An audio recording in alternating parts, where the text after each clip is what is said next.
बारे में, डेरिवेशंस के बारे में थोड़ा सा बात करेंगे हम। और आपको दिख रहा होगा किस चीज के बारे में, है ना, रोड की वजह से हम क्या निकालेंगे, रोड, ROD वाला रोड, उसकी वजह से हमें क्या निकालना है सर, ग्रेविटेशनल फील्ड।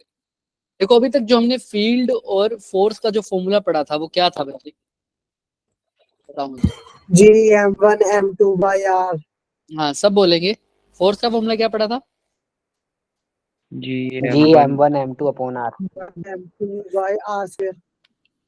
है ना। और जो फील्ड का फॉर्मूला था वो क्या था, ग्रेविटेशनल फील्ड का, Gm/r। Gm/r²। R², right. ये जो वैलिड था ये किसके लिए वैलिड था बच्चे, लेके पॉइंट मास या वेरी स्मॉल मास सिस्टम के लिए वैलिड होता है। किसके लिए सर, पॉइंट मास या वेरी स्मॉल मास सिस्टम के लिए सर वैलिड होता है।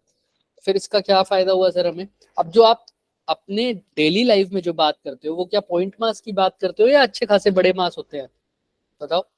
बड़े होते हैं। बड़े बड़े। फॉर एग्जाम्पल इस फोन की बात करूँ तो क्या पॉइंट मास है ये, नहीं ना। No sir. अपनी ही बात करूँ, कोई मैं पॉइंट मास थोड़ी हूँ, नहीं ना। तो उनके लिए तो सर फिर ये फॉर्मूला वैलिड नहीं है। अगर उनके बीच में फोर्स निकालनी हो तो कैसे निकालूं। फॉर एग्जाम्पल एक रोड है सर ऐसी, इस रोड की वजह से किसी छोटे से पॉइंट P पर या किसी छोटे मास M पर मेरे को क्या बताना है, फील्ड बताना है। तो क्या अब ये फोर्स वाला फॉर्मूला वैलिड होगा या फील्ड वाला फॉर्मूला वैलिड होगा, क्योंकि वो तो कब वैलिड होता है सर, सिर्फ बताओ। सर जब पॉइंट मास की बात हो रही हो। क्या पॉइंट मास की बात होगी, लेकिन क्या ये पॉइंट मास है क्या, नहीं सर। No sir. ये तो कैसा सिस्टम है, इसको बोलते हैं extended system, extended mass system. समझ में आ रहा है क्या बोलते हैं सर, एक्सटेंडेड। मास। किसी को कोई डाउट यहाँ तक, पहले तो ये बताओ आवाज क्लियर है ना मेरी, धीरे तो नहीं आ रही, यस सर। नो सर धीरे आ रही है। धीरे आ रही है सर, आ रही है। Yes sir. वेट करो फिर वेट।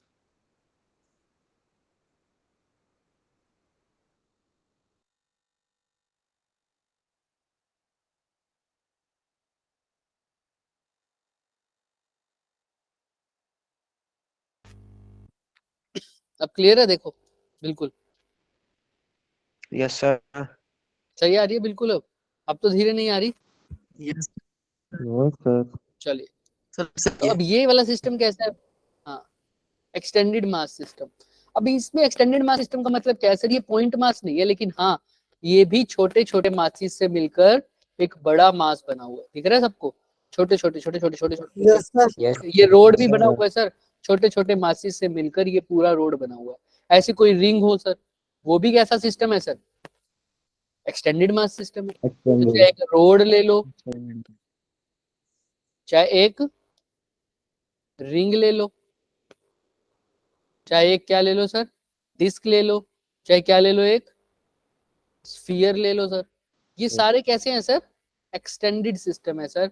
और इसमें बोलते हैं हम ये छोटे छोटे मास से बना हुआ है। इसका मतलब सर ये एक पॉइंट मास से नहीं, ये बहुत सारे पॉइंट मासिस से मिलकर बने हुई फिगर है ना, हाँ या ना। बहुत सारे पॉइंट मासिस हैं उससे मिलकर बना हुआ है। ये बोल सकता हूँ क्या मैं, हाँ या ना, बताओ आप।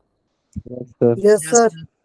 तो सर ये सारे एक्सटेंडेड मास इसी को बोलते हैं। यहाँ पर बहुत सारा मास डिस्ट्रीब्यूटेड है लगातार, लगातार छोटे छोटे छोटे छोटे छोटे मास डिस्ट्रीब्यूशन है, इसलिए इसको क्या बोलते हैं सर, कंटिन्यूअस मास डिस्ट्रीब्यूशन। समझ में आ रहा है क्या सबको। Yes sir. इस टॉपिक का नाम भी यही पड़ जाता है क्या sir, continuous mass distribution. Clear सबको, चले आगे। अब जो भी मैं बताऊंगा ना बच्चे, ध्यान से पढ़ना उसको, ठीक, क्योंकि अगर आप ध्यान से पढ़ोगे तभी आगे। आज सिर्फ ये सीखने की डेरिवेशन करनी कैसे है। आइए, तो मतलब सर अभी तक तो हम पॉइंट मासिस की वजह से देख रहे थे, लेकिन मैं अब एक रोड की वजह से देखूंगा। देखो एक रोड गिवन है मेरे को, तो मेरे को क्वेश्चन में यही बोला जाएगा, find out the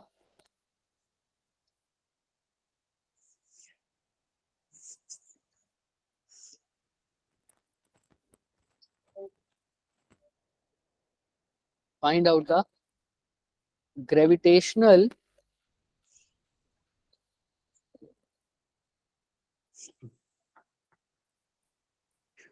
field due to rod. एक ये रोड दे रखी है, दिख रही है सबको, यस सर। इसी Yes. रोड की वजह से किसी पॉइंट पी पर मेरे को क्या दिखाना है सर, ग्रेविटेशनल फील्ड बताना है सर। इसी पॉइंट पी पर मेरे को क्या बताना है, ग्रेविटेशनल फील्ड। और वो रोड से कितनी दूर है वो पॉइंट, ए डिस्टेंस। दिख रहा है सबको, Yes, ए sir. डिस्टेंस। हाँ, अगर मेरे को नॉर्मल एक छोटा सा पॉइंट मास होता रोड की जगह, तो मैं क्या लिख सकता, उसका मास एम होता, तो मैं क्या लिख देता, फील्ड सीधा ही जीएम बाय में डिस्टेंस कितना है, ए स्क्वायर, राइट, Sir. ये लिख देता ना। लेकिन Yes, सर ये sir. पॉइंट मास नहीं है, इसमें तो बहुत सारे पॉइंट मास डिस्ट्रीब्यूटेड है ना। और ये कैसा डिस्ट्रीब्यूशन है बच्चे, Con- यूनिफॉर्म। Uniform distribution. बात समझना, एक एक चीज इंपॉर्टेंट है। यूनिफॉर्म डिस्ट्रीब्यूशन का मतलब क्या होता है बच्चे, सेम। अब मैंने बोला यहाँ पर ये जो मास है, ऐसा समझो एक बड़े मास का टुकड़ा कर दिया मैंने, वो छोटे छोटे छोटे मास को बिखेर दिया, ऐसा समझो ना। पूरा मास कहाँ डिस्ट्रीब्यूटेड है, इस पूरी रोड पर। पूरा सा इस पूरी रोड का जो मास है, क्या एक पॉइंट मास तो नहीं है सर, बहुत सारे मासिस से मिलकर ये पूरी रोड बनी हुई है। तो मास डिस्ट्रीब्यूटेड है पूरी कहाँ पर, रोड पर। पूरी रोड पर मास क्या है बच्चे, इसका डिस्ट्रीब्यूटेड है। क्लियर है सर। अब यूनिफॉर्म का मतलब क्या होता है सर, मान लो ये पूरी रोड है मेरी एक, ये पूरी रोड का मास है मान लो 15 किलो। कितना बच्चे, 15 किलो। 15 किलो। अब यूनिफॉर्म डिस्ट्रीब्यूशन का मतलब क्या है कि मैं इसको इक्वल लेंथ में डिवाइड करता हूँ। मान लो मैं इसके 3 सेक्शन कर देता हूँ, है ना, या 5 सेक्शन कर देता हूँ। मान लो इसकी लेंथ टोटल कितनी है, 10 मीटर। इसके मैं 5 सेक्शन कर दूं तो हर एक सेक्शन कितने मीटर का हो जाएगा, 2 दो राइट, 2 2 मीटर मीटर का। तो ये सेक्शन भी कितने मीटर का सर, 2 मीटर का। ये भी 2 मीटर का, ये भी 2 मीटर का, ये भी 2 मीटर का, और ये भी 2 मीटर का। तो इक्वल लेंथ में डिस्ट्रीब्यूट कर दिया गया। हाँ, Yes, sir. मैंने अलग से इस सेक्शन का मास देखा, इस मास का पता क्या आया, 3 kg। फिर इस सेक्शन का मास देखा, इस सेक्शन का भी मास पता है कितना आया, कितना, 3 kg 3 kg. सेक्शन का मास देखा, इस सेक्शन का मास भी पता है कितना आया, 3 3 3 kg। kg। 3 kg. सेक्शन का भी कितना आया, 3 3। kg और इस सेक्शन का भी कितना आया, 3 kg। 3 ये सारे मिला के टोटल कितना मास हो गया बताओ, 15. 15 kg हो गया। और हर एक सेक्शन में क्या इक्वल मास डिस्ट्रीब्यूटेड है, yes sir. Yes, Yes, sir. sir. इसी को बोलते हैं यूनिफॉर्म डिस्ट्रीब्यूशन। क्या बोलते हैं इसको, यूनिफॉर्म डिस्ट्रीब्यूशन। मास Distribution. पूरी तरह से डिस्ट्रीब्यूटेड है। तो आप किसी भी एक सेक्शन में मैं तुमसे पूछूं मास कितना है, तो आप साफ साफ बोल दोगे कितना है, 3। कितना है, 3 बोल 3। सकते हो ना साफ। इसको बोलते हैं Yes, uniform. sir. Yes, sir. फायदा होता है कि अगर हमें टोटल मास पता है, टोटल लेंथ पता है, तो मैं यूनिफॉर्म डिस्ट्रीब्यूशन का यूज कर सकता हूँ। कैसे सर, अब इसका टोटल मास कितना है बच्चे, 15, और टोटल लेंथ कितनी है, 10. 10। समझ में आ रही है सबको। उस हिसाब से मैंने मास को क्या किया है, डिस्ट्रीब्यूशन किया है। क्लियर है सबको, पक्का, Yes, sir. पक्का। Yes, चलो, sir. Yes, sir. तो अब मैं जैसे जैसे फॉर एग्जांपल मैं तुमसे पूछता हूँ, ये 3 कैसे आया अभी देखते हैं। टोटल 15 kg में लेंथ कितनी थी, या ऐसा बोलो टोटल सॉरी 10 मीटर में लेंथ कितनी थी बच्चे, मास कितना था 10 मीटर में, 15 kg. 15 तो 1 मीटर कितना आया, 15/10। तो हमने एक सेक्शन को कितना वाइड माना है, 2 मीटर। तो 2 मीटर में कितना आएगा, 15/10 गुना 2। तो साफ साफ देखो कितना आ गया, 3. ये फायदा होता है। मैं किसी भी सेक्शन में, अब जरूरी नहीं है सिर्फ 2 मीटर में, मैं चाहता तो 2 सेक्शन को इकट्ठा पूछ भी सकता था। 2 सेक्शन में कितना आएगा मास बताओ आप, 2 सेक्शन की लेंथ कितनी है, 6. समझ आ रही है ना, 6 मीटर में। ऐसे ही में डिफरेंट डिफरेंट डिफरेंट 2 सेक्शन में लेंथ कितनी हो जाएगी फिर, 4. 4 मीटर। क्लियर है। लेकिन वो ध्यान से देखना पड़ेगा, हमने यूनिट मास में निकालना है, तो उसी हिसाब से हम देखेंगे इसको। क्लियर है सबको मैं क्या बोल रहा हूँ, हाँ या ना, Yes, sir. Yes, sir. पक्का, पक्का। Yes, sir. Yes. पक्का. अगर 15/10 इंटू 4 करो, ये क्या आ जाएगा सर, 2 2 4, 2 5 10। ये देखो 5 3 15, 3 2 कितना हो गया, 6. तो 2 सेक्शन को इकट्ठा मिलाओ, उसमें मास है भी कितना, 3 + 3 कितना हो गया, 6 6 किलो। तो यूनिफॉर्म डिस्ट्रीब्यूशन से हमारा ये फायदा होता है कि अगर हमें टोटल मास और टोटल लेंथ गिवन है ना, तो मैं कितनी भी लेंथ के अंदर क्या निकाल सकता हूँ, मास निकाल सकता हूँ। ये यूनिफॉर्म सेक्शन का मेरा फायदा होता है। क्लियर है सबको? Clear? Yes Yes, sir. sir. फायदा। अच्छा, नॉन यूनिफॉर्म डिस्ट्रीब्यूशन में मैं कुछ नहीं कर सकता। देखो मान लो यही वाला एग्जांपल ले लेते हैं, इसी को क्या है सर, ये 15 kg ही मास है, इसकी लेंथ भी कितनी है सर, 10 मीटर। इसको मैंने 5 ही हिस्सों में डिवाइड किया। क्लियर है सबको? Yes, sir. अब एक हिस्से का लेंथ आ गई 4, दूसरे की 3, है ना, फिर यहाँ पर आ गई मान लो 2। समझ में आ रहा है? यस फिर सर। से 3, 4 3 7 और 2 9 और 2 11 और 3 14 हो गए, है ना। यहाँ पर मान लो 4। क्लियर है सबको? देख लो, Yes, sir. है ना। तो यहाँ पर देख लो, सम सही है ना, 4 और 3 7 और 2 9 और 2 Yes, 11 और sir. 4 15। तो देखो 15 kg आ गया, लेकिन क्या हर सेक्शन में इक्वल मास है क्या? No, no sir. सर। पहले 2 मीटर में कितना मास है, 4, फिर 3, फिर 2। अब ये यूनिफॉर्म नहीं है, और इसका मास मैं इसके हिसाब से निकाल भी नहीं पाऊंगा कभी भी। क्लियर है? तो यूनिफॉर्म और Yes, non sir. Uniform distribution का मतलब समझ में आया? तो जब यूनिफॉर्म डिस्ट्रीब्यूशन हो, हमारा काम आसान हो जाता है बच्चे। चलें आगे, ट्राई करें सब कुछ। Yes, sir. Yes yes sir. Sir. अभी के लिए जो हम बात कर रहे हैं वो कैसा डिस्ट्रीब्यूशन है बच्चे, यूनिफॉर्म डिस्ट्रीब्यूशन। तो मैंने क्या बोला कि भाई, मैंने तो ये बोला कि अभी एक रोड है, इस रोड की वजह से मेरे को ए डिस्टेंस पर फील्ड निकालनी है। मैंने कहा ठीक है। फील्ड बोले तो दोनों चीजें, डायरेक्शन भी और मैग्नीट्यूड भी। अब इसकी रोड की, पूरे रोड की मास क्या दे रखा है बच्चे, m। मास क्या दे Became. रखा है, m, और लेंथ क्या दे रखी है बच्चे, l। क्लियर है सब? हाँ या ना? Yes, sir. अब मैंने यस कहा सर। मेरे को अगर न्यूटन लॉ वाला फॉर्मूला लगाना है, gm/r², तो उसके लिए तो क्या कंडीशन थी कि पॉइंट कैसा होना चाहिए, मास कैसा होना चाहिए, बहुत छोटा, यानी पॉइंट Right मास। now. मैंने कहा ठीक है, तो मैं इसको भी तो बांध सकता हूँ कि ये भी डिफरेंट डिफरेंट पॉइंट मास से मिलकर बने हैं। तो मैंने यहाँ पर एक छोटा सा मास काट दिया इसका, दिख रहा है? Yes, sir. ये छोटा सा मास है, और छोटे से मास को हम किससे लिखते हैं, स्मॉल, स्मॉल dm लिख दिया। कोई दिक्कत किसी को? छोटा सा मास No, काटा है sir. इसलिए उसको dm बोल दिया। कोई दिक्कत नहीं सर? No sir. अच्छा, अब P पॉइंट से ये कितनी दूरी पर काटा है, मान लो मैंने x दूरी पर। कितनी दूरी पर काटा है बच्चे, बताना भी तो पड़ेगा कि ये स्मॉल मास कहाँ से किया। X. अच्छा, ये x तुम कहीं से भी ले सकते हो सकता है तुमने P पॉइंट से लिया हो। कई लोग इसको सेंटर ऑफ द रोड से भी लेते हैं। कहाँ से लेते हैं बच्चे, Center of centre of the the road. तो उसकी टेंशन मत लेना, आप सेंटर ऑफ द रोड से लोगे तब भी कोई दिक्कत नहीं। चलें आगे। Yes, yes sir. सर। आओ, यस सर। तो मैंने P पॉइंट से लिया है। P पॉइंट से x दूरी पर एक स्मॉल मास का था dm, और उसकी स्मॉल लेंथ बोल दो, उस लेंथ को बोल दिया dx। क्या बोल दिया, The X. dx। कोई दिक्कत नहीं है सर? No, sir. तो ध्यान से देखना। पहले तो यहां तक किसी ने कुछ नहीं पूछना ना। चले आगे, अगर किसी को कुछ पूछना है तो प्लीज पूछो। चले आगे। Sir.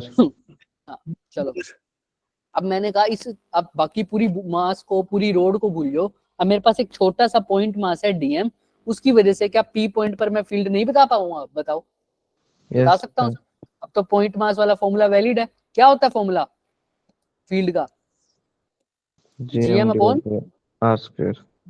लेकिन यहाँ पर g की जगह तो g है, लेकिन मास कितना है, DM. dm, और P पॉइंट से उसका डिस्टेंस कितना है, X square. तो ये फॉर्मूला बन जाएगा फील्ड का। अब स्मॉल मास है तो फील्ड भी छोटी आएगी, इसलिए E की जगह क्या लिख दूंगा, P। डी। DE. किसी को कोई डाउट यहाँ तक, पहले तो ये बताओ। No, sir.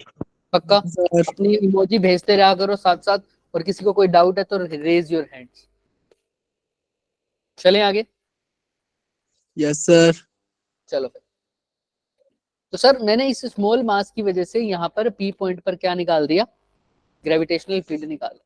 लेकिन एक्चुअल में क्या मेरे को स्मॉल मास की वजह से निकालना है या पूरी रोड की वजह से, पूरी. पूरी रोड। पूरी रोड की वजह से। तो मैंने कहा चलो ठीक है, तो पूरी रोड के लिए स्मॉल मास यहाँ भी कंसीडर करना पड़ेगा एक, फिर स्मॉल मास यहाँ भी कंसीडर करना पड़ेगा। इन सब की वजह से फील्ड निकाल के उसको क्या करना पड़ेगा, टोटल ऐड करना पड़ेगा। हाँ या ना?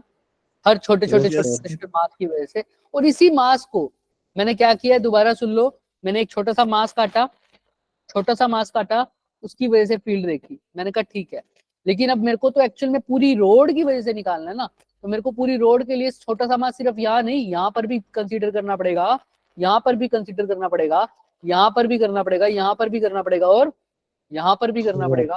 इन सब की वजह से फील्ड निकालूंगा, फिर उन सबको क्या कर दूंगा, ऐड कर दूंगा। तो इसी का दूसरा शॉर्टकट तरीका क्या है? इसका शॉर्टकट तरीका क्या है सर? मैं सबको काटने से अच्छा इसी डीई का क्या कर दूं टोटल के लिए, इंटीग्रेशन। जब भी छोटे छोटे पीसीस को ऐड करना हो तो कौन सी टूल यूज करते हो आप मैथ्स में? इंटीग्रेशन। क्या यूज करोगे बच्चे? क्लियर है सबको यहाँ तक? क्यों किया इंटीग्रेशन? छोटे छोटे मैसेज को ऐड किया, इसलिए इंटीग्रेशन किया। ठीक है सर। अब पहले इसे डीएम की वैल्यू तो निकालना पड़ेगा सर। डीई की वैल्यू आपने क्या लिखी बच्चों? जी डीएम अपॉन में एक्स का स्क्वायर। अब ये डीएम कैसे निकालूं? अरे डीएम तो आसानी से निकल जाएगा सर। डीएम कितनी लेंथ में मास है बताओ, कितनी लेंथ के अंदर मास? डीएक्स। तो मुझे पता है सर टोटल लेंथ में मास कितना है? एम। तो वन लेंथ में कितना होगा? M by L. और डीएक्स लेंथ में कितना मास होगा? M by L dx. तो डीएम की जगह क्या लिख सकता हूँ बच्चे? M by L into dx. जैसे हमने इस सेक्शन का निकाला था, याद आ गया ना सबको? टोटल लेंथ में मास एम, वन में एम बाय एल, और डीएक्स में कितना हो जाएगा? M by L into dx. बस यही किया। तो मैं डी की जगह क्या लिख सकता हूँ बच्चे, बोलो? डी तो डी है ही, साथ में जी की जगह जी है, डीएम की जगह क्या लिख दूं? M by L. और डिवाइडेड बाय क्या है बच्चे? एक्स। किसी को कोई भी डाउट है यहाँ तक? बताओ, चले आगे। कुछ पूछना है तो बेझिझक जो नई चीज है पता होनी चाहिए, है ना? किसी को कुछ डाउट नहीं है? चले आगे। Yes sir. चलो फिर, तो जीएम बाय एल। अब एक बात हमेशा याद रखना सर। क्या बात याद रखनी है सर? इंटीग्रेशन तब तक नहीं करोगे जब तक सिर्फ कितने वेरिएबल ना हो इंटीग्रेशन वाली चीज के अंदर? एक वेरिएबल होना चाहिए, बाकी सब क्या होने चाहिए? क्या होने? कांस्टेंट। हाँ, वेरी गुड। बाकी सब क्या होने चाहिए? कांस्टेंट। अब ये वेरिएबल क्या हुआ सर? वेरिएबल वो जब तुम डिफरेंट डिफरेंट जगहों पर वो पोर्शन काटोगे। अब यहाँ पर वो पोर्शन को क्या बोला हुआ है? मास। तो डिफरेंट डिफरेंट जगहों पर अगर मास काटोगे तो जो चीज चेंज होगी उसको क्या बोलेंगे? वेरिएबल। जो चीज चेंज नहीं होगी उसको क्या बोलोगे? कांस्टेंट। तो देखो ध्यान से। अब ठीक है, अभी करते हैं इसको। ठीक है, अब यहाँ पर कौन, पहले तो बताओ। अब मास को मैं यहाँ से ना काट के अभी ग्रीन वाले पोर्शन पे डाल दूं, मान लो ये वाला ग्रीन वाला पोर्शन काटता सिर्फ, है ना? ब्लू वाले की जगह मान लो ये येलो वाला पोर्शन काट दिया, क्या एक्स सेम रहेगा या चेंज हो जाएगा? बताओ, पी पॉइंट से उस मास की दूरी, अगर मास यहाँ होता तो बोलो, सेम रहेगा, बढ़ गया या घट गया? बताओ। बढ़ गया। चेंज हो जाएगा। बढ़ गया सर इस केस में, है ना? चेंज हो गया। तो अगर मास यहाँ काट दूं तो एक्स सेम रहेगा या और बढ़ जाएगा? और बढ़ सर और बढ़ जाएगा। बढ़ जाएगा। तो मतलब एक्स वेरिएबल है या कांस्टेंट है? वेरिएबल। वेरिएबल। एक्स क्या है सर? वेरिएबल। वेरिएबल। एक्स तो वेरिएबल है सर, इतना तो समझ में आ गया। ठीक है सर, एक्स को तो कांस्टेंट नहीं मान सकते। अच्छा, कैपिटल एम, टोटल रोड का मास चेंज हो जाएगा क्या? जब भी मैं कोई भी मास को कहीं पर भी काटूं, टोटल रोड का मास जो पहले है वही रहेगा सर। हाँ या ऐसी टोटल लेंथ भी चेंज नहीं होने वाली। तो जी और एल तो क्या है सर? कांस्टेंट। वेरिएबल कौन है सर? सिर्फ एक्स। तो इसमें इंटीग्रेशन वाली चीज के अंदर कितने कांस्टेंट बचे हैं? सिर्फ कितने वेरिएबल बचे हैं? सॉरी, सिर्फ एक वेरिएबल है, वो एक्स। तो मैं इंटीग्रेशन कर सकता हूँ क्या? हाँ, यस सर। आपने यही कंडीशन लगाई है, एक वेरिएबल होना चाहिए, बाकी सब क्या होने चाहिए? कांस्टेंट। जब ऐसा नहीं होगा तब क्या होगा, वो नेक्स्ट क्लास, अभी नेक्स्ट क्वेश्चन में डिस्कस करेंगे। ठीक है, पहले यहाँ तक ठीक है सर। अब जो जो कांस्टेंट है उसको कहाँ ले लो सर? बाहर। जी एम बाई एल को बाहर ले लो, अंदर क्या रह जाएगा? सिर्फ एक्स का स्क्वायर बोले तो ऊपर जाके क्या हो जाएगा, एक्स की पावर। माइनस माइनस अब लिमिट्स भी किसकी फॉर्म में डलेंगी सर, लिमिट्स भी वेरिएबल की फॉर्म में डलेगी। टर्म्स में होती हैं या वेरिएबल के अकॉर्डिंग होती हैं। जैसे सर यहाँ पर वेरिएबल एक्स है तो एक्स ही, जब मैं डिफरेंट डिफरेंट मास को काटूंगा डिफरेंट डिफरेंट जगहों पर, तो एक्स कहां से कहां तक जाएगा वही उसकी क्या हो जाएगी, लिमिट।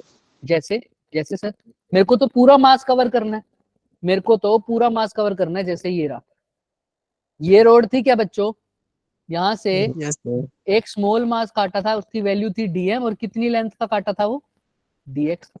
और ये लेंथ कितनी थी, एल। और ये स्मॉल मास कितनी दूर काटा था सर, पी पॉइंट से, एक्स डिस्टेंस, राइट। अच्छा सर, अब ये x जब मैं डिफरेंट डिफरेंट जगह पर डीएम काटूंगा तो x की वैल्यू चेंज होगी, है ना, हमें पता है सर। हाँ सर, तो मेरे को तो पूरी रोड कवर कर दिया, पूरी रोड कैसे कवर होगी सर, जब ये वाला पोर्शन कवर हो जाए, एक तो ये वाला एंड और दूसरे वाला एंड, हाँ या ना। यस सर, यहाँ से यहाँ तक मैक्सिमम इतना से लेकर मिनिमम इतना, इतना है ना, इस इनिशियल पॉइंट से लेकर फाइनल पॉइंट तक मेरे को डिस्कस है ना। आओ देखते हैं सर कैसे। एक्स की कम से कम वैल्यू कितनी हो सकती है, आप खुद देखो। जब मैं पोर्शन यहाँ काटूंगा तब एक्स की कम वैल्यू होगी ना, सबसे स्टार्टिंग पोर्शन, यस सर, है ना। Yes, तो इस sir. केस में एक्स कितना होगा आप खुद देखो, यहाँ से पी पॉइंट की दूरी कितनी निकालोगे, ये तो क्वेश्चन में ही गिवन थी, कितनी, यहाँ से यहाँ तक का डिस्टेंस ओके, ए, ए देख लो क्वेश्चन में गिवन नहीं था, ए डिस्टेंस। यस सर, जब मैं इस कोने पर मास काटूंगा तो वो वैल्यू कितनी होगी, ए। तो इनिशियल कितनी हो जाएगी एक्स की वैल्यू, ए। किसी को कोई ए। डाउट। अब सर यहां से काटने के बाद यहाँ काटूंगा, फिर यहाँ भी काटूंगा, फिर यहाँ यहाँ यहाँ पूछते पहुंचते पहुंचते पहुंचते कहाँ पहुंच जाऊंगा सर, उसके बिल्कुल दूसरे एंड पे, यहाँ ना, देखो एंड काट पे के काट। अब मैक्सिमम इतना जा सकता है, और इसकी वैल्यू कितनी होगी, पी पॉइंट से कितनी दूर है बताओ, ध्यान से देखो, ए प्लस ए प्लस एल तो मैक्सिमम कितनी हो सकती है लिमिट, ए प्लस एल। देख लिमिट कैसे डाली, सबको समझ में आ रही है बात, हाँ या ना। यस यस क्या सर, ठीक है, कोई भी दिक्कत किसी को। ए से लेकर एल प्लस ए किसकी टर्म्स में डाली है सर इस केस में, एक्स की टर्म में, क्योंकि चेंज क्या हो रहा है सर, सिर्फ एक्स, सिर्फ क्या चेंज हो रहा है सर, एक्स चेंज हो रहा है, इसीलिए लिमिट भी किसकी टर्म्स में डाली है, एक्स की टर्म में डाली है। तो मैंने देखा एक्स मेरा इस रोड को कवर करना है, रोड कवर कहाँ से होगी, जब मिनिमम यहाँ पर होगा और मैक्सिमम यहाँ पर होगा, इसके बीच में तो रोड पक्का कवर हो ही जाएगी। जब ये वाला पोर्शन भी काट दिया, ये वाला पोर्शन भी काट दिया, इसके बीच वाले पोर्शन तो अपने आप कट गए, तो मेरी लिमिट हो जाएगी सर ए से लेकर ए प्लस एल तक, बस सर लिमिट डाल दो शुरू में 0 से ई तक कुछ भी। तो डी का इंटीग्रेशन तो आपको पता है कितना हो गया, ई उसकी लिमिट डालो भी ना तो भी चल जाएगा अभी के लिए, वैसे तो डालनी पड़ेगी, बट अभी के लिए डी का इंटीग्रेशन हो जाता है ई। जीएम अपॉन एल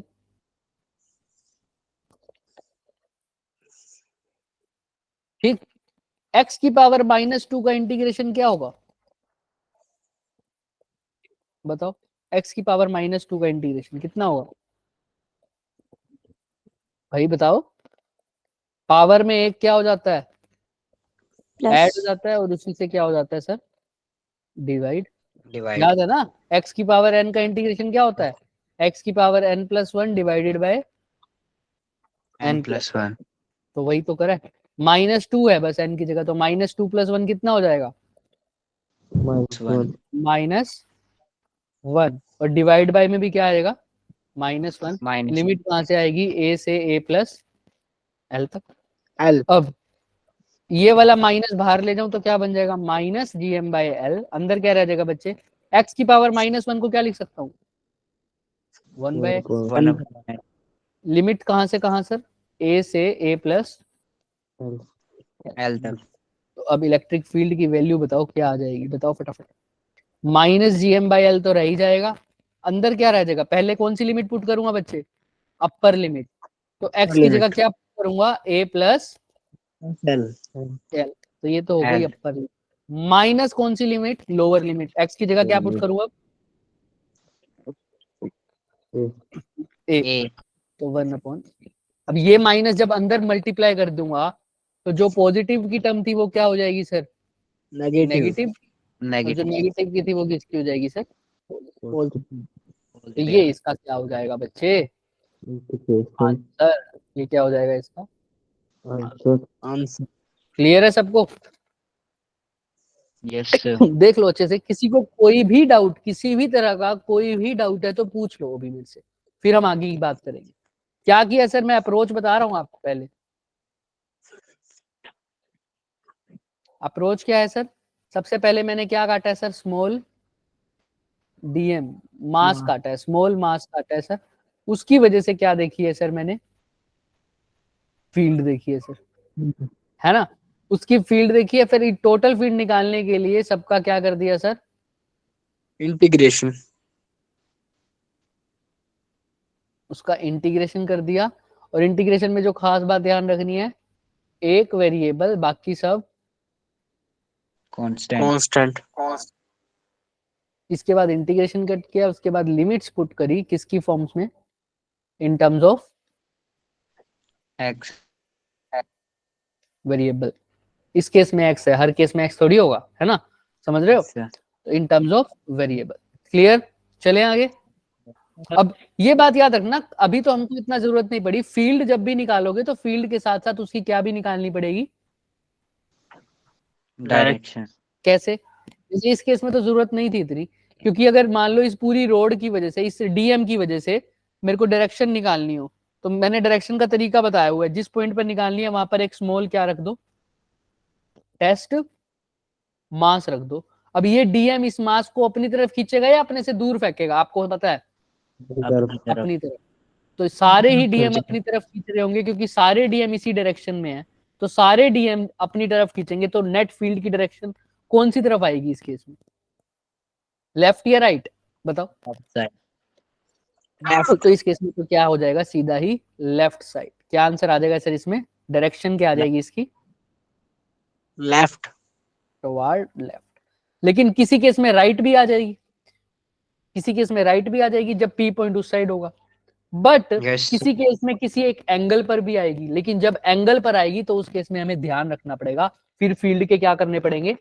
कंपोनेंट करने पड़ेंगे, कोस थीटा और साइन थीटा वाले। समझ में आ रही है बात? Yes, Yes, यहाँ sir. तक किसी भी बच्चे को कोई भी डाउट है तो पहले वो पूछो, फिर हम थोड़ा सा आगे बढ़ेंगे। और नेक्स्ट जो टॉपिक पढ़ाने वाला हूँ वो पूरा खत्म नहीं करेंगे, उसका सिर्फ एक पॉइंट तक छोड़ के उसको यहीं तक एंड कर देंगे, उसके बाद नेक्स्ट क्लास में करेंगे, क्योंकि वो इंपॉर्टेंट चीज है। चले आगे। Yes, sir. Yes, sir. देखते हैं। अभी तक बच्चे हमने ये रोड कंसीडर करी थी, हाँ या ना? Yes, sir. ये रोड कंसीडर करी, इसकी वजह से पी पॉइंट देखा मैंने, और इसकी वजह से फील्ड की वैल्यू भी क्या आई मेरे पास? पी पॉइंट पर ए डिस्टेंस जो दूर है, जीएम अपॉन में L 1/a minus 1/a plus, यही आया, देख लो। Yes Yes, sir. सर, अगर ये आ गया सर, है ना, अगर ये आ गया सर तो ठीक है। अब मैं अगर रोड ये वाली ना लेकर क्या ले लूं सर? ऐसी, यही रोड है, सेम दिख रही है। यस सर अब पी पॉइंट यहाँ ना लेकर जहां पहले लिया था यहाँ ले ली, तो क्या फर्क है दोनों के? इसमें कोई बता सकता है? डायरेक्शन हाँ, किस चीज की डायरेक्शन में? क्या Field. डायरेक्शन? फील्ड की। और इस Attraction. ओरिएंटेशन में क्या फर्क है? पहले वाले केस में और इस वाले केस में क्या फर्क है? दिखने में तुम्हें क्या फर्क दिख रहा है? परपेंडिकुलर है परपेंडिकुलर है। क्या? कौन? Point mark point P. पहले पी पॉइंट इसी रोड के ऊपर लाई, इसी रोड की एक्सिस के ऊपर लाई कर रहा था, दिख रहा है? रोड की एक्सिस हॉरिजॉन्टल थी और पी पॉइंट भी उसी हॉरिजॉन्टल एक्सिस पर लाई कर रहा था। लेकिन रोड की एक्सिस तो अभी भी क्या है? हॉरिजॉन्टल। लेकिन पी पॉइंट उसके कौन सी एक्सिस पे लाई कर रहा है? उसके परपेंडिकुलर, यानी वर्टिकल। वाई समझ में आ रही है बात? क्या फर्क है दोनों? Yes. Yes. पहले केस में पी पॉइंट उसी की एक्सिस पे लाई कर रहा था, लेकिन इस केस में पी पॉइंट कहाँ पे लाई कर रहा है सर? वर्टिकल। मतलब वर्टिकल भी ना Vertical. बोलूंगा मैं, बोलूंगा उसकी रोड की जो एक्सिस है उसके perpendicular. For example Yes, sir. इसी की तरह एक और केस होगा जो बिल्कुल इसकी तरह होगा। जैसे अब रोड इस केस में कैसी है? वर्टिकल है या हॉरिजॉन्टल है? Vertical. Vertical. वर्टिकल। लेकिन पी पॉइंट अभी भी देखो कैसा है इसके? Perpendicular. परपेंडिकुलर। तो चाहे फर्स्ट केस पूछे चाहे सेकंड केस पूछे, दोनों में कोई भी फर्क नहीं है। नहीं है। अच्छा एक तीसरा केस और देखो, यहाँ पर भी रोड कैसी है Vertical. और Vertical. पी पॉइंट भी कैसा है उसी की वर्टिकल। एक्सिस पे है। तो अब Axis. ये वाला केस, ये वाला थर्ड केस और ये फोर्थ केस, इनमें भी कोई फर्क नहीं। नहीं। जब पॉइंट पी उसी की एक्सिस पे लाई करे तो वो फॉर्मूला वैलिड है जो हमने कर लिया, और पॉइंट पी जब क्या हो उसके परपेंडिकुलर वाली एक्सिस पे लाई करे तब क्या आंसर निकलेगा उसको अब निकालेंगे। समझ में आ रहा है बात सबको? डेरिवेशन सिर्फ करना ही जरूरी नहीं है, डेरिवेशन कहाँ पर यूज होगी वो भी दिमाग में रखना। चलें आगे? Yes, sir. Yes, sir. आइए सर, अब परपेंडिकुलर वाला केस करेंगे या पैरेलल वाला, बताओ? Perpendicular. Perpendicular. तो अब ये रोड है मेरी, दिख रहा है ये? Yes sir. ये रोड है सर, ये वाली।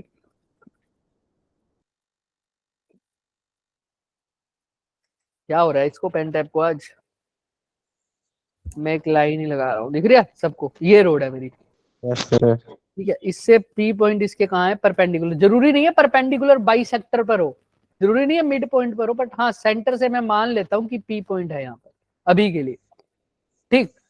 और मैं सेंटर से, ये पूरे की लेंथ कितनी है मान लो, वही लेंथ तो वही है सर रोड की, एल। अभी मान लो ये सेंटर ही है, ठीक। पी पॉइंट पर मेरे को क्या निकालनी है sir? Find the gravitational field on point due to rod on point. कौन से पॉइंट पे? P. At point P. तो वो पी पॉइंट अभी भी कितनी दूर है बच्चे, मान लो ए डिस्टेंस। अब सबसे पहले तो क्या कंडीशन थी, क्या करते थे अप्रोच में? सबसे पहले बताओ, देखो अप्रोच का पहला पॉइंट क्या काटते थे सबसे पहले? एक Small mass. DM. Small mass. अभी इसमें भी स्मॉल मास, जरूरी नहीं है सबसे ऊपर काटूं, यहाँ पे कहीं काट दिया, दिख रहा है? Yes sir. इसका मास कितना है सर? डीएम। इसकी लेंथ कितनी हो गई सर? डी एक्स बोल दो, DL. डी एक्स बोल दो। और ये सेंटर से कितनी दूरी पर काटा है मैंने? एक्स। एक्स। अगेन इसको पी पॉइंट से भी निकाल सकते थे, तुम सेंटर से ले लो, आसान पड़ जाएगा सिर्फ इसीलिए। एक्स डिस्टेंस कहां से लिया है सर? सेंटर से एक्स डिस्टेंस पर लिया है, ठीक है। अब ध्यान से, अब इस छोटे से मास की वजह से क्या देखूंगा पी पॉइंट पर? फील्ड, हाँ या ना? यही देखते Yes, थे ना? sir. पहले इस स्मॉल मास की वजह से क्या देखना पड़ेगा सर? सेकंड अप्रोच क्या है? फील्ड देखना पड़ेगा। आओ, इस स्मॉल मास की वजह से पी पॉइंट पर, तो पहले तो पी पॉइंट से इसका डिस्टेंस देखना पड़ेगा, कितना है मान लो? आर मान ले क्या अपने हिसाब से, हाँ या ना? बोलो। Yes, इस sir. डिस्टेंस को क्या बोल दिया मैंने? पी पॉइंट से कितनी दूरी है सर? आर। ठीक है। ये अभी रिवाइज करने के लिए घर से दूंगा, बस सिर्फ समझो इसको, कोई लर्न नहीं करना कुछ भी। आर डिस्टेंस दूरी पर क्या है सर? पॉइंट पी है sir, point P. Yes sir. अब इस फील्ड की वजह से, इस पॉइंट मास की वजह से बताओ फॉर्मूला क्या बनेगा ग्रेविटेशनल फील्ड का? ई क्या होता है sir? GM by R square. R. इस केस में क्या हो जाएगा sir? DE is equal to क्या हो जाएगा? जी इंटू एम की जगह क्या आ जाएगा? DM upon R dm square. Upon में पी पॉइंट से कितनी दूरी है सर उसकी? आर। R. तो R. G dm R square. किसी को कोई डाउट है क्या ये फील्ड आया या नहीं आया? किसी को कोई डाउट बताओ? No, sir. सर No, वही sir. अप्रोच करिए सर, फर्स्ट अप्रोच हो गई, स्मॉल मास काट दिया सर, उसके बाद उसकी वजह से फील्ड भी निकाल दिया क्या? हाँ सर। लेकिन अब फील्ड के Yes, साथ साथ क्या भी देखनी है? Yes, sir. डायरेक्शन। तो आउट डायरेक्शन। Direction. डायरेक्शन के लिए क्या देखूंगा? पी पॉइंट पर एक छोटा सा क्या रखूंगा? टेस्ट मास। अब बताओ मास, ये डीएम इसको वही अपनी तो। तरफ अट्रैक्ट करेगा या अपने से दूर फेंकेगा? अपनी तरफ खींचेगा। अपनी तरफ। तो एक बार के लिए इस आर को हटा देता हूं मैं ताकि तुम्हें क्लियर हो जाए। तो ये डीएम इसको अपनी तरफ खींचेगा तो कुछ इस तरफ खींचेगा क्या? Yes sir, yes sir. तो उसका जो फील्ड है वो डीई तो होगा लेकिन इस तरफ होगा। तो यहां से यहां तक जो मास है इसने पी पॉइंट पे कितनी एक्सिस बनाई है, कितना एंगल बनाया मान लो 5 सिस्टम 5 बोल दिया 5, ठीक है। 5। डीई तो अब यहाँ पर क्या ये एक्स एक्सिस के लोग है फील्ड की डायरेक्शन बताओ? No sir. No sir. क्या वाई एक्सिस के लोग है? No sir. नहीं सर, ना तो एक्स के लोग है ना पूरी तरह वाई के लोग है। तो इसके क्या करने पड़ेंगे सर? कंपोनेंट। तो एक कंपोनेंट जो थीटा वाला हो जाएगा उसको तो क्या बोल दूंगा sir? DE cos theta cos cos pi. और इसके परपेंडिकुलर वाला क्या हो जाएगा? DE dE sine phi. तो इसके सर दो अब डीई को तो भूल जाओ क्योंकि जिसके कंपोनेंट कर देते हैं उसको हम भूल जाते हैं। हो जाते हैं। डीई की बात कर रहे थे तो डीई के दो कंपोनेंट है। अब फील्ड आसानी से नहीं निकलेगा। अब फील्ड को निकालो तो सही, सिर्फ डीई से इंटीग्रेशन बात के बात नहीं बनेगी। फिर डीई दो तरह से आएगा, एक डीई क्या बोलते हैं साइन फाई और एक डीई क्या आया है साइन फाई। Cos phi. क्या फर्क है सर दोनों में? Cos phi. रोड देखो कैसी है, वर्टिकल पड़ी है या हॉरिजॉन्टल? वर्टिकल। ये डीई नेट की वैल्यू आई है, ये नेट फील्ड जो आया उसकी है ना। तो सर वर्टिकल और डी साइन फाई भी कैसा है सर? हॉरिजॉन्टल या वर्टिकल? वर्टिकल। वर्टिकल। सर मेरी रोड भी कैसी है? वर्टिकल। और डी साइन फाई भी कैसा है? वर्टिकल। वर्टिकल। रोड भी वर्टिकल है, डी साइन फाई भी कैसा है सर? ये भी वर्टिकल। तो ये दोनों एक दूसरे के कैसी होगी रोड और डी साइन फाई आपस में पैरेलल? आया ना, दोनों ही वर्टिकल है तो दोनों एक दूसरे के पैरेलल। इसीलिए ये इसका कौन सा कंपोनेंट है? पैरेलल। और ये वाला इसका कैसा है? परपेंडिकुलर। क्योंकि डी कोस 5 तो हॉरिजॉन्टल है लेकिन रोड कैसी है? वर्टिकल। तो ये दोनों आपस में कैसे हो गए? परपेंडिकुलर। तो सर दो कंपोनेंट आएंगे इस बार डीई के। दो कंपोनेंट आए हैं सर, एक तो कैसा आया है सर? DE cos phi. एक क्या आया है sir? DE sine phi. Sine phi. तो अब दोनों जगह इंटीग्रेट करना पड़ेगा। अगर मेरे को टोटल ई निकालना है तो मेरे को इंटीग्रेट तो करना ही पड़ेगा लेकिन दो तरीके से। एक बार डीई कौन सा फाई करना पड़ेगा सर? कोस फाई का इंटीग्रेशन। और दूसरी बार किसका करना पड़ेगा? डीई साइन फाई का। अभी मैं कोस फाई का करके दिखा रहा हूं सर, फिर बाद में साइन फाई का करेंगे और पूरा कोस फाई का भी नहीं करेंगे, अभी देखते हैं कैसे। आइए करने का तो सर वही तरीका है सर। डीई का तो इंटीग्रेशन क्या हो जाएगा? Simple E net. ये नेट है ना टोटल के लिए, तो इसको तो देखा ही ना करो। डीई यहाँ पर डीई की वैल्यू पुट करो, कितनी आएगी सर? जी डीएम बाय में आर स्क्वायर। लिख सकता हूँ क्या? जी डीएम बाय में आर स्क्वायर। और साथ में कौन सा फाई है? अब कोस फाई। ठीक है सर। अब क्या डीएम की वैल्यू मेरे को आती नहीं निकालनी पिछले की तरह? सर एल में मास कितना है? एम। 1 में कितना हो जाएगा? M by L. तो डीएक्स में कितना हो जाएगा बच्चे? M upon L into d. अब ध्यान से सुनना, यही बात इंपॉर्टेंट है। जी की जगह जी लिखा, डीएम की जगह क्या लिखा बच्चे? M by L into d x. और साथ में क्या है बच्चे नीचे? आर स्क्वायर और कोस फाई। अब नेक्स्ट चीज तो ध्यान रखने वाली है वो क्या है बच्चे? इंटीग्रेशन आ गया तो क्या ध्यान में रखना है सर? कभी कांस्टेंट और एक वेरिएबल। एक वेरिएबल बाकी कांस्टेंट। ध्यान से सुनना, यहीं से इंटीग्रेशन का मेन मकसद पता लगेगा तुम्हें कैसे करना है। क्लियर है? बस ये पूरा भी सोल्व नहीं करेंगे, सिर्फ एक पॉइंट पर आके छोड़ दूंगा, उसको नेक्स्ट लेक्चर में कंटिन्यू करेंगे। बट ये चीज बहुत ध्यान से सुनना। चले आओ, पहले यहां तक किसी को कोई भी डाउट है तो बताओ, फिर आगे चलेंगे। चले चलो फिर देखो, अब वेरिएबल ढूंढते सर, जो जो कांस्टेंट है ना उसको तो एक बार बाहर निकाल दो सर। कौन कौन कांस्टेंट है? जी तो कभी कांस्टेंट ही रहेगा, कैपिटल मास भी क्या है constant, length of the road भी क्या है सर हमेशा कांस्टेंट रहेगी। तो अंदर क्या रह गया बच्चे 1/r² dx cos फाई, यही रह गया क्या? बोलो हाँ या ना, देख लो अच्छे से। क्या Yes, कैपिटल sir. जी कभी चेंज होगा? क्या कैपिटल जी कभी चेंज होगा? No, sir. No, क्या sir. कैपिटल एम चेंज होगा? Total mass of the rod, No, sir. No sir. Total length कभी चेंज होगी? No, sir. उसको तो बाहर लीजिए। अब देखते हैं dx फाई और r में से कौन सा तो कांस्टेंट है और कौन सा क्या है वेरिएबल। Variable. आइए सर, सबसे पहले r को देखते हैं। और वेरिएबल चेक करने का तरीका क्या था सर? वेरिएबल चेक करने का तरीका था जब मैं dm डिफरेंट डिफरेंट जगह पर लूंगा तब जो चीज चेंज हुई तो वो क्या हो गई Variable. जो चीज चेंज नहीं हुई वो क्या हो गई Constant. तो आओ dm डिफरेंट डिफरेंट जगह पर लेते हैं। पहले मैंने dm यहां लिया था, राइट? कितने डिस्टेंस दूर सर? यहां से x डिस्टेंस दूर, और यहां से कितने डिस्टेंस दूर था सर? फाई एंगल पर कितने डिस्टेंस दूर r, और ये डिस्टेंस था a।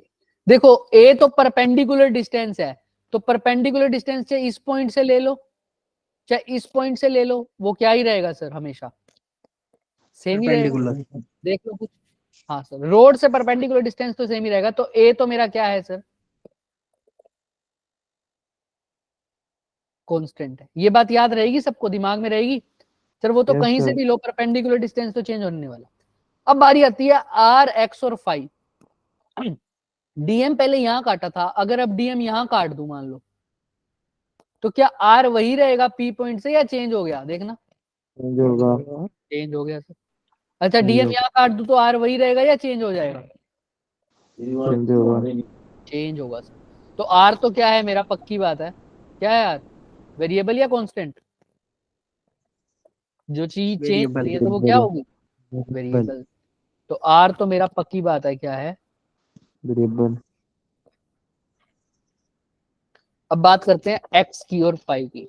अच्छा x क्या था सर? ये डिस्टेंस कि कितने दूर पे तुमने एलिमेंट को काटा है। अगेन अगर येलो वाला है मास काट दूं मैं तो x बढ़ेगा या घटेगा या सेम रह रहा है?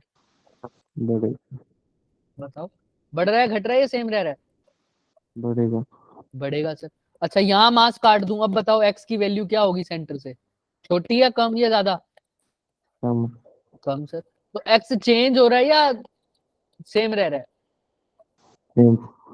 बोलो बोलो बोलो क्या हो रहा है, सब बताओ। Change. डिफरेंट डिफरेंट जगह पर काटने से सेंटर से मास का डिस्टेंस सेम है या अलग अलग है? बताओ खुद देखो, x की अलग. वैल्यू अलग अलग है। तो x भी क्या है बच्चे Variable. वेरिएबल है सर। अब रह गया फाई। तो पहले फाई जो था बच्चे वो यहां से लिया था। अगेन अगर मास यहां ना काट कर सबसे ऊपर काटू तो Change होगा.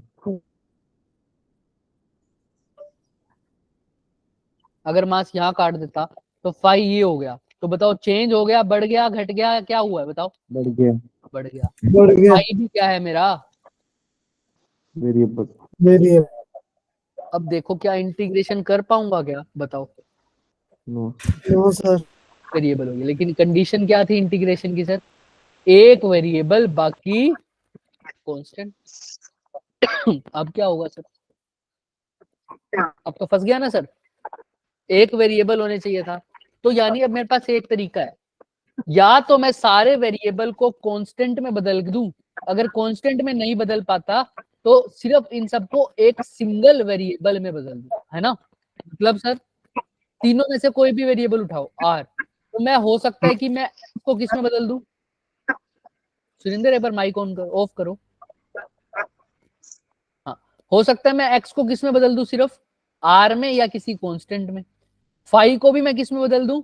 r में या किसी कांस्टेंट में। Constant. तो मतलब सारे वेरिएबल्स को सिर्फ एक सिंगल वेरिएबल में बदल दूं। ऐसा ही जरूरी नहीं r में बदलूं, हो सकता है मैं सारों को किस में बदल दूं बच्चों? x में। और हो सकता है मैं सारों को बदल दूं Five. फाई में बदल दूं, ऐसा भी तो हो सकता है।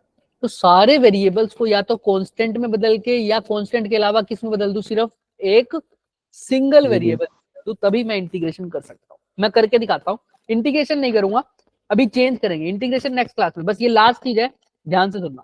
मैं सभी अभी इंटीग्रेशन सबको दिख रहा है ना, ये किसकी फॉर्म में है, 3 वेरिएबल है। Yes, sir. Yes. हम तुम्हारे सामने इसको एक सिंगल वेरिएबल में चेंज करेंगे और उस वेरिएबल का नाम अभी के लिए मैं बोल रहा हूँ कौन सा है वो, 5। किसमें चेंज करूंगा बच्चे मैं सबको, 5। Five. या तो वो कांस्टेंट में चेंज कर दूंगा, अगर कांस्टेंट में नहीं होंगे तो मैं ध्यान रखूंगा कि वो किस में चेंज हो, 5 में। ठीक है, करें स्टार्ट, आओ देखते हैं कैसे करते हैं। तो हमने क्या लिखा है बच्चे, वो लिखो सबसे पहले। ई नेट की वैल्यू हमारी परपेंडिकुलर वाली क्या आई है सर, GM/L तो अंदर है ही, अंदर इंटीग्रेशन के कौन कौन है, 1/r² dx और कौन सा फाई, cos फाई। Cos. देखो cos फाई तो चेंज करने की जरूरत नहीं है क्योंकि वो तो पहले ही कौन से वेरिएबल में है, फाई में, तो इसको तो छेड़ना है ही नहीं। तो किस किस को चेंज करना है, एक तो r को और दूसरा कौन है, dx। तो आओ पहले r को करते हैं। तो बच्चे r देखो मेरे पास क्या है सर, फिगर तो ये रही, मैं फिगर यहां पर बना देता हूं। ये रोड थी बच्चे, यहां से कितने डिस्टेंस पर मेरा पॉइंट था, a डिस्टेंस पर। यहाँ पर साथ साथ बोलो, ये छोटा सा मास काटा था कितने डिस्टेंस पर बच्चे, r डिस्टेंस पर। और ये सेंटर से कितनी कुछ दूरी पर काटा था बच्चे, X. अब मैंने r को चेंज करना है और ये एंगल क्या था, फाई। r को चेंज करूंगा, आप तुम खुद देखो बच्चे, r को फाई में एक तुम्हें राइट एंगल ट्रायंगल दिख रहा है ना, हाँ Yes, दिख रहा है sir. सर। r को मैं फाई में चेंज नहीं कर सकता, आराम से कर सकता हूँ। कैसे करोगे, ट्राई करो खुद से। r को मेरे को फाई में चेंज करना है, कैसे करूंगा, बहुत आसानी से हो जाएगा सर। ट्रायंगल दिख रहा है मेरे को, कुछ भी फाई हो, टेंजेंट फाई हो, सीकेंट फाई हो, कोसिकेंट फाई हो, कोटेंजेंट फाई हो, साइन कुछ भी हो, कोस कुछ भी हो, बताओ फाई होना चाहिए बस। r को कैसे करूंगा, कुछ भी बोलो, कुछ भी देखो, कुछ बोलोगे तभी समझ में आएगा, चाहे गलत बोल दो, डरो मत, बोलो। हाँ सुरेंद्र, आयुष बोलो, ट्राई करो बच्चे। कार्तिक, अभी, विश्व बोलो भाई। r को फाई में कैसे चेंज करूं, क्या लिखूं r को, X secant theta. x secant, ऐसे भी लिख सकता हूँ। मतलब सर r निकालना है ना, राइट एंगल ट्रायंगल में दो ही चीजें हैं, अगर r निकालना है ना, तो मेरे को दो चीजें यूज कर सकता हूँ, x, a और फाई। तो मैं ऐसा भी लिख सकता हूँ, दो तरीके हैं मेरे पास, या तो मैं a की टर्म्स में निकालू, ऐसे लिखूं, a/r क्या होता है मेरे पास, बेस अपॉन हाइपोटेन्यूज, कौन सा थीटा, Cos. Cos phi. हाँ या ना बोलो। Yes, या sir. Yes, अगर sir. तुमको r निकालना है तो तुम ऐसे भी लिख सकते हो कि r/a कितना हो जाएगा बच्चे, सेकेंड फाई। हाँ या ना, हाइपोटेन्यूज अपॉन बेस। बट तुम कोस की फॉर्म में लिखना चाहते हो तो कोस की फॉर्म में लिख दो, जो तुम्हें अच्छा लगे, बात तो वही निकलेगी ना। a/r कौन सा पाई हो जाएगा बच्चे, Cos five. कोस Cos. पाई। तो मेरे को तो r निकालना है, तो मैं r को क्या लिख दूंगा, a अपॉन, Cos five. ठीक है, एक तो ये तरीका। अब किसी बच्चे के मन में ये भी आ रहा होगा, तो सर मैं ये भी तो लिख सकता था, a ना लेके क्या लिख दूं, x/r, ये क्या हो जाएगा, कौन सा phi, Sin five. Tan Phi. हाँ या ना बोलो।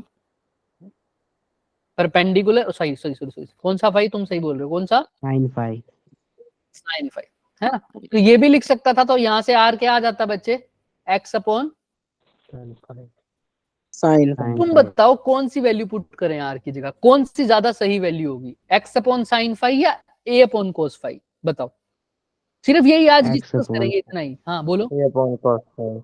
a अपॉन कोस फाई, क्यों x अपॉन साइन फाई क्यों ना करें, Sir, cos से cos कट जाएगा. A same ही रहेगा इसका. क्या कह रहे हो, एक तो Cos. बच्चा कह रहा है कि कोस से कोस कट जाएगा, चलो ये भी बढ़िया है, और A same ही रहेगा. ए सेम रहेगा, ये ज्यादा वैलिड रीजन है। क्यों बच्चे, क्योंकि आपको पता है अगर आपने यहाँ पर r को x अपॉन साइन फाई लिख दिया तो x तो फिर से क्या आ गया एक, वेरिएबल। और हमको तो वेरिएबल से ही तो मुक्ति चाहिए थी ना, हमको तो वेरिएबल सिर्फ कौन सा चाहिए, फाई, और कोई वेरिएबल अभी नहीं चाहिए। अगर मैंने एक्स आर को एक्स की टर्म्स में लिख दिया तो एक्स को फिर से क्या चेंज करना पड़ेगा, किसमें, फाई में, क्योंकि फाई में। ओवरऑल मेरे को सारी चीजों को किसमें ही चेंज करना है बच्चे, फाई में ही करना फाई। है, मैंने तो यही मोटिव था। तो मैं आर को एक्स अपॉन साइन फाई नहीं लिखूंगा, क्या लिखूंगा, a upon cos cos phi. Phi, क्योंकि ए तो हमेशा क्या रहेगा तुम्हें पता है, कोस तो मैं कांस्टेंट में चेंज कर सकता हूं, मैंने पहले भी बोला था, कांस्टेंट हो या वेरिएबल फाई हो सर इस केस में। तो आर की जगह मैं क्या लिख दूंगा बच्चे, ए अपॉन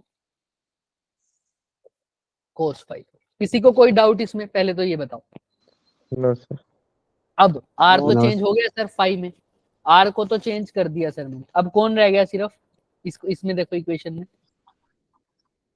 आर तो X. चेंज हो गया फाई में, dx क्या रह गया सिर्फ, dx। dx को कैसे करते हैं, पहले dx के लिए x को भी करना पड़ेगा सर ना, सिमिलरली x को करना है फाई की फॉर्म में, तो कैसे करूंगा बताओ। अब इसी ट्रायंगल को देखो, x को फाई में करना है, फिर से दो तरीके हैं, तुम बताओ कौन सा तरीका सही रहेगा, बताओ।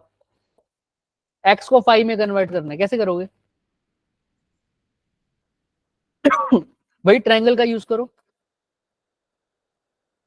तुम x अपॉन ए भी कर सकते हो और x अपॉन क्या भी कर सकते हो, r, कौन सा करोगे बताओ, x अपॉन ए, r क्यों A. नहीं करोगे, क्योंकि r तो फिर से क्या आ जाएगा, वेरिएबल।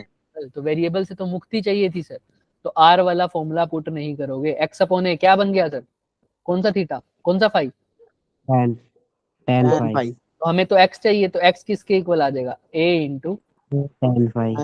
तो x की जगह मैं लिख रहा हूं बच्चे a इंटू टेन फाई, कोई दिक्कत किसी को नहीं, No, no sir. Sir. r change कर दिया, लेकिन मेरे को x नहीं चाहिए, क्या चाहिए, dx। D. सर x से dx का मतलब टुकड़े कर दियो, टुकड़ा करना का क्या बोलते हैं सर, डिफरेंशिएशन ना, छोटे छोटे Differentiation. पार्ट में, तो इसको डिफरेंशिएट कर दो बस x के रिस्पेक्ट में, तो यहाँ पर तो क्या आ जाएगा, dx बाय dx। यहाँ पर जब डिफरेंशिएशन करोगे तो a तो क्या है, कांस्टेंट बाहर आ जाएगा, टेंजेंट फाई का डिफरेंशिएशन करोगे तो क्या आ जाता है बच्चे, d of dx of tangent phi, कैसे करोगे, dx बाय dx तो क्या हो जाएगा बच्चे, यहाँ 1, a की जगह a, टेंजेंट फाई का डिफरेंशिएशन क्या होता है बच्चे, सबको पता है, secant square phi. secant square phi, और साथ में क्या आ जाएगा, एंगल का भी करोगे, d phi by dx। Clear है क्या सबको, यस सर।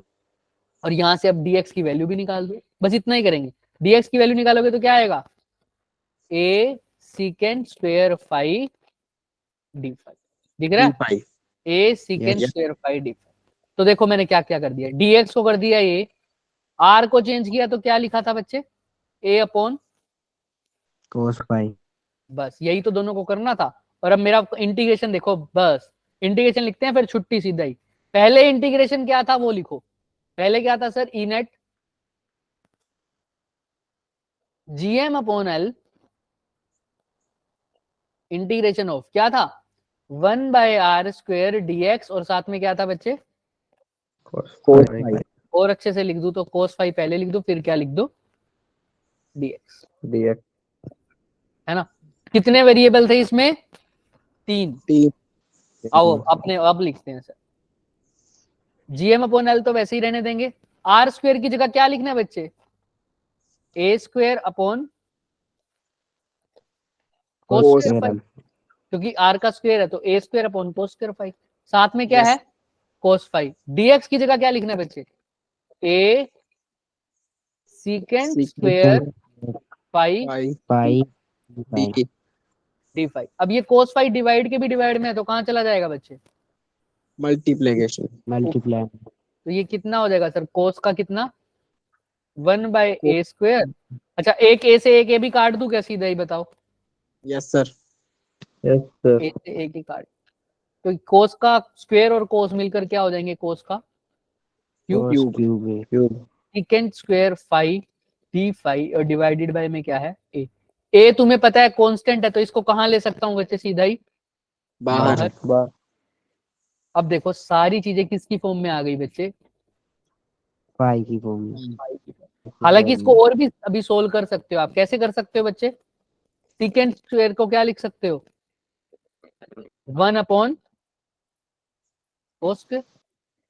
सीकेंट थीटा क्या होता है, 1 upon cos cos theta. theta।